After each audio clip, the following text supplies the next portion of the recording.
Apocalipsis es un libro maravilloso porque es la revelación de Jesucristo. Nunca pienses que Apocalipsis es una cantidad de hechos futuros que no están entrelazados por algo más profundo. Porque Dios quiere a través de Apocalipsis que su pueblo lo conozca, que conozca su forma de actuar, que conozca por qué hace las cosas como las hace.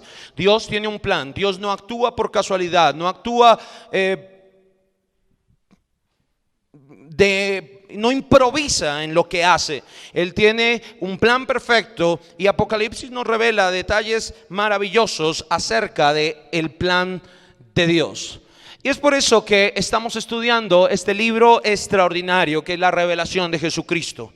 Ahora, el libro se compone de 22 capítulos y en el primer capítulo tenemos la revelación de Cristo en el pasado. Cristo no se quedó en la cruz, Él resucitó y está sentado en gloria. Es el Dios glorioso. Al vencer la muerte demostró que no solamente dijo ser Dios, sino que Él era Dios, que Él era el portador de la vida eterna. Por eso podemos confiar en Él. Por eso el que cree en Él, aunque esté muerto, vivirá.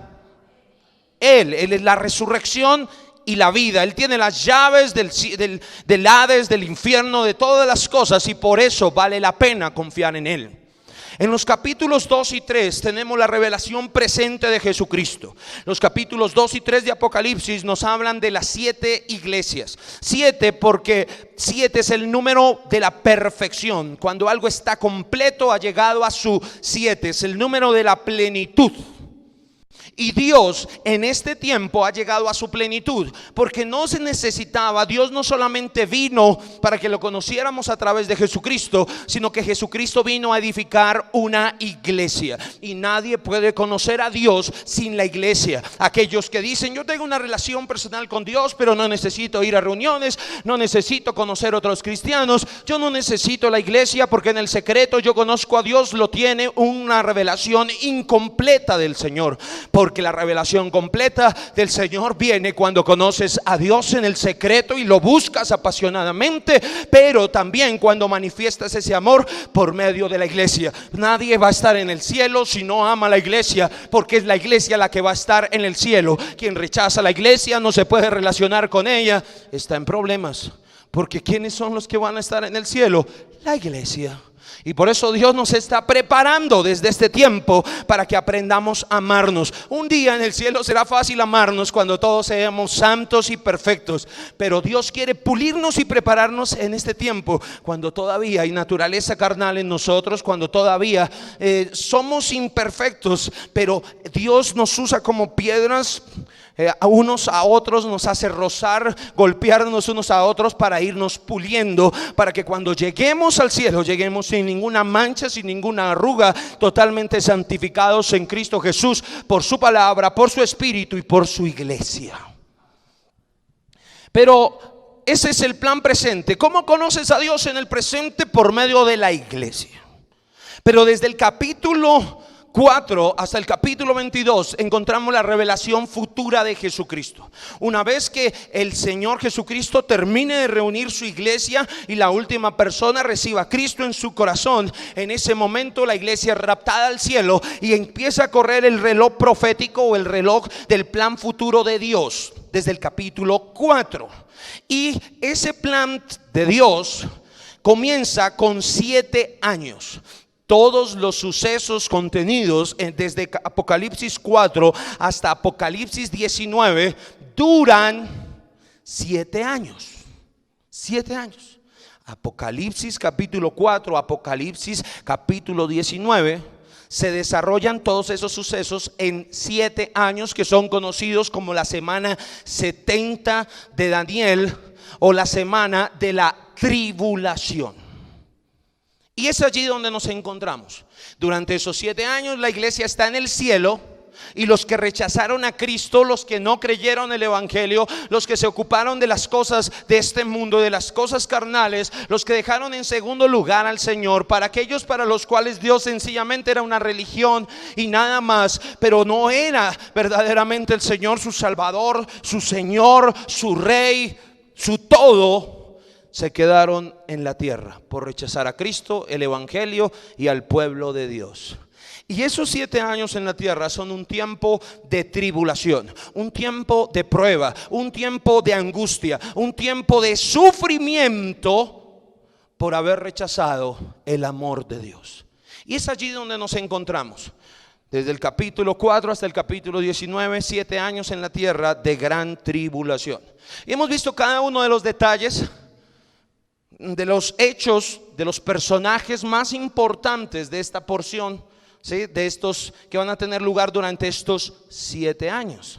Ya vimos que el anticristo es el personaje principal, que el anticristo levanta un imperio sobre la tierra, que Satanás a la mitad de la semana es soltado, cae del cielo y trae literalmente el infierno a la tierra. Hemos hablado de que hay una trinidad satánica que imita a Dios el Padre, Dios el Hijo, Dios el Espíritu Santo. Sabemos que hay 144,000 del pueblo de Israel que son marcados para predicar el evangelio a todas las naciones, y que la gente del mundo los odia, quiere matarlos. Finalmente el anticristo los mata, pero ellos resucitan para mostrar que Dios es el que está operando estos juicios. Se desatan 3 juicios, unos sellos, unas trompetas y finalmente unas copas, que son las copas de la ira de Dios. La palabra clave durante estos 7 años es juicio. Y Dios en todo esto quiere mostrar que Él es amor, pero es también un Dios que juzga a aquellos que rechazan su amor. Y hemos visto los detalles. Hoy vamos a ver un detalle más en el capítulo 13, y que nos habla acerca de las 2 bestias. ¿Estás conmigo? Las 2 bestias. Ahora, en el capítulo 13 de Apocalipsis, Juan observó 2 bestias. La primera bestia, leamos de ella en Apocalipsis capítulo 13 versículo 1, dice: me paré sobre la arena del mar y vi subir del mar una bestia que tenía 7 cabezas y 10 cuernos, y en sus cuernos 10 diademas, y sobre sus cabezas un nombre blasfemo. Allí Juan vio una bestia, pero cuando nos dirigimos al versículo 11 vemos que Juan vio también otra bestia. Versículo 11 de Apocalipsis 13 dice: después vi otra bestia que subía de la tierra y tenía 2 cuernos semejantes a los de un cordero, pero hablaba como dragón. Y por eso es que en Apocalipsis 13 finalmente la revelación de 2 bestias. La primera bestia es el anticristo, y la segunda bestia es lo que muchos, la misma Biblia lo llama el falso profeta. Vamos a ver qué nos dice Apocalipsis capítulo 13 acerca de cada una de estas 2 bestias. En primer lugar, la primera bestia, que es el anticristo. La primera bestia, el anticristo. Ya vimos con detalle estos 2 primeros puntos. Sencillamente quiero recordarlos, porque lo primero que Apocalipsis 13 nos dice de esta bestia, que es el anticristo, y ya vimos quién es el anticristo, ¿no es cierto? Que es un personaje que es la encarnación misma de Satanás en la tierra. Es Satanás hecho hombre, de la misma manera que Cristo es la encarnación del Dios viviente, ¿sí? Lo primero que nos dice es acerca de su origen. Apocalipsis capítulo 13, 1 nos dice: me paré sobre la arena del mar. Recuerda que el mar son las naciones, y ya vimos que el anticristo saldrá de una de las naciones que conformaban el antiguo imperio romano. Y por varios pasajes que analizamos en el mensaje anterior, aprendimos que nos dice muy precisamente de cuál nación: de Siria. Saldrá de las naciones, muy seguramente de Siria. Y observamos también que será de descendencia israelita, de la tribu de Dan. Ya eso lo observamos en el mensaje anterior. Lo segundo que nos dice Apocalipsis acerca del anticristo, y que también ya lo observamos en el mensaje anterior, nos habla acerca de su imperio. Miren lo que dice Apocalipsis capítulo 3 versículo 2, dice: y la bestia que vi era semejante a un leopardo, y sus pies como de oso y su boca como boca de león. Y el dragón le dio su poder y su trono y grande autoridad. Sabemos que el anticristo durante esta época va a levantar un imperio de talla mundial. Y en el libro de Daniel, también Daniel tuvo un sueño con unas bestias, y esas bestias representaban reyes que levantaban imperios mundiales. El anticristo levantará un imperio que reunirá las características de los grandes imperios mundiales que han habido sobre la tierra, como Babilonia, que es el león, porque tendrá el anticristo en su imperio gran destreza política y será muy terrible en la guerra. El oso, que aquí dice que tenía apariencia de oso, habla de Medo-Persia, porque será un imperio salvaje que conquistará la tierra brutalmente. El leopardo nos habla de Alejandro Magno y Grecia, porque será un político que engañará astutamente, será sagaz, rápido y feroz en la conquista. Y nos habla de que era como una bestia terrible, porque será implacable y cruel como el imperio romano. Ahora, el anticristo será la manifestación, como te dije, física de Satanás sobre la tierra. De alguna manera, durante esta época, el dragón, es decir, Satanás, entregará al anticristo los reinos de la tierra y toda la autoridad de ellos, como en la tentación se los ofreció a Cristo. En la tentación nosotros vimos que Satanás le dijo al Señor Jesucristo, le mostró todos los reinos del mundo y le dijo que le habían sido entregados a él y que se los daría a Jesús si en ese momento le adoraba. Pero el Señor no los recibió. Y un día Satanás se los ofrecerá al anticristo, y de esa manera el anticristo influirá sobre toda la tierra. Él tendrá toda la autoridad de Satanás sobre la tierra para juzgar al mundo. Entonces el anticristo levantará un imperio. Pero Apocalipsis capítulo 13 nos dice otros detalles acerca del anticristo. Primero nos habla de su falsa resurrección. Su falsa resurrección. Recuerda que Satanás siempre es un imitador de Dios. Él quiere falsificar a Dios. Ahora, es a través de la muerte y resurrección que Jesucristo demostró que Él era el portador de la vida eterna y que era el Mesías que Israel esperaba. Por eso, durante los 7 años de la tribulación, el anticristo fingirá su muerte y fingirá su resurrección, y de esa manera Israel y las naciones lo tomarán como un Dios y lo adorarán. Lo aceptarán como el Mesías después de ver su falsa muerte y resurrección. Leamos de esto en Apocalipsis capítulo 13 versículo 3. Dice: vi una de sus cabezas como herida de muerte, pero su herida mortal fue sanada. Mira, aquí nos habla del anticristo que experimentó una herida de muerte, pero su herida mortal fue sanada, resurrección. Y se maravilló toda la tierra en pos de la bestia. Si ves que una de las razones por la que las naciones de la tierra terminan siguiendo al anticristo es porque él finge una muerte y una resurrección. Él está imitando al verdadero Cristo. Hay otros pasajes que nos hablan de esto. Apocalipsis 13:12 dice: y ejerce toda la autoridad de la primera bestia en presencia de ella, y hace que la tierra y los moradores de ella adoren la primera bestia, cuya herida mortal fue sanada. Mira por qué le adoran: porque vieron que murió y resucitó. ¿Qué pasó con el Señor Jesús?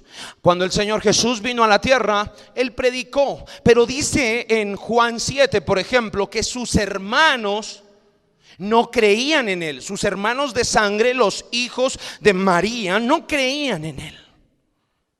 Pero después descubrimos en el libro de Corintios y en la carta de Santiago, que fue escrita por Santiago, el hermano del Señor, que él finalmente creyó. ¿Cuándo creyó? En 1 Corintios 15 nos dice que Jesús se le apareció resucitado a los 12, a Pedro, a una cantidad de personas, pero también se le apareció a Jacobo, es decir, Santiago, que era su hermano. Y fue cuando lo vio resucitado que finalmente Santiago, su hermano, que lo había rechazado, reconoció que Él era Dios, que Él era el Señor. Porque mientras nosotros no veamos al Cristo resucitado, no podemos creer en Él. Si tú que estás hoy aquí sentado todavía crees que la fe consiste en tomar la Escritura y creer en un Cristo histórico solamente, entonces no eres salvo. Tal vez esa sea la razón por la que tu cristianismo es tan mediocre. Porque nadie puede ver al Cristo resucitado y ser igual. Saulo de Tarso, que perseguía a la iglesia, que era un hombre orgulloso de sus cosas en esta tierra, cuando se encontró con el Cristo resucitado, experimentó una transformación radical. Todo lo consideró por basura porque había visto al Cristo resucitado. Es encontrarse con el Cristo resucitado lo que nos cambia la vida. Yo no he puesto mi fe en un libro escrito simplemente, sino que este libro me promete que el que murió resucitó, dio su espíritu, y que todo el que cree en Él y le entrega su vida, Él se mete dentro de su corazón, y ahora le puedo conocer profundamente y de una manera más real que cualquier otra persona que pueda encontrarme en esta tierra. Su presencia es real. Pero es el encuentro con el Cristo resucitado lo que nos cambia. Es lo que nos hace adorarle. Y el enemigo sabe eso. Él sabe que nadie cree en un Cristo que no demuestra que tiene una vida que vence la muerte, en un Cristo que puede estar con nosotros todos los días hasta el fin del mundo. Y va a tratar de imitar eso. Por eso es que finge la muerte y la resurrección. Y las naciones de la tierra que rechazaron y que criticaron y que dudaron de la resurrección de Cristo, como muchos lo hacen actualmente. Y tú dices: yo, Cristo vive en mi corazón. Y muchos creen que eso son frases bonitas y poesía, y que cuando dices: esta mañana el Señor me habló a través de la Escritura, que imprimió un rema en mi espíritu, la gente se burla. Porque tienen una religión, pero no tienen al Cristo viviente dentro de ellos. Pero esos que rechazan y que dudan de la resurrección, ves que les resulta fácil creer en extraterrestres y ovnis y energía y cosas absurdas.